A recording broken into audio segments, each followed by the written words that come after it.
Oh no, no, just for anybody who wants to go be a fighter pilot, go get it, and don't ever accept no, and just get the right information, and also be a team player, and you should go far. It's huge. Thanks, Freddie Juice Johnson. I appreciate you, man. Have a great day. You too.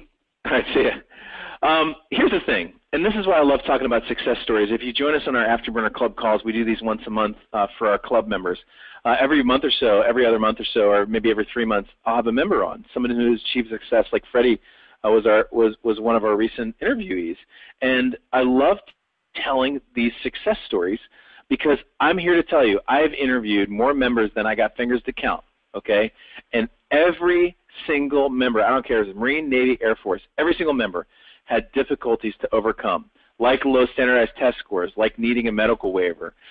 Chad and Freddie's stories are very similar because they both had challenges that they needed to overcome, but despite those challenges, they had wingmen to help them reach their goals. I mean, Freddie's story is awesome. I mean, at one point he was working in a warehouse, having people tell him, you can't become a fighter pilot. Why don't you just go be a mechanic? And he literally looked him in the eye and said, no, I'm going to go achieve my dreams. And guess what? He did. He did.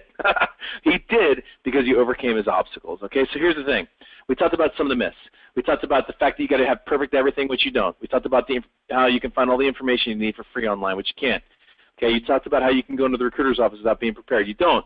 And we talked finally about how you don't need a wingman, okay, which you do. Listen, this is really important. People go to school to invest tens of thousands of dollars to get an education that they aren't going to use. But when it comes to the most important decision of their lives, they go onto the internet and they try to get all of the information absolutely for free, which brings me basically to